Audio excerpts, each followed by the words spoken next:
Hello, on the screen is a summary of what I will go over in this video. Make sure to watch to the end so you don't miss anything. If Smite isn't launching on your PC, don't worry, there are several fixes you can try. Step 1. First, restart your computer completely. This sounds simple, but it clears temporary files and resets background processes that might be blocking Smite from launching. Just shut down, wait a few seconds, and power back on. Step 2. Next, verify your game files through Steam. Right-click Smite in your library, go to Properties, find Local Files, and click Verify Integrity of Game Files.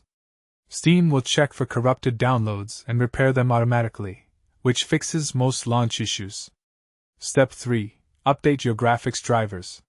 Head to your GPU manufacturer's website, whether that's NVIDIA, AMD, or Intel, download the latest driver, and install it.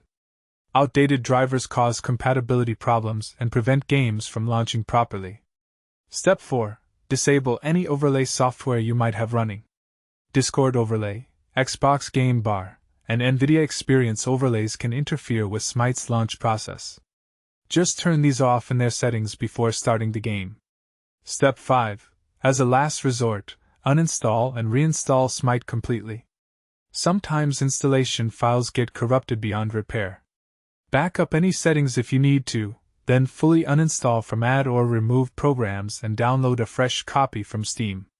Try these fixes in order, and you should be back in the arena soon.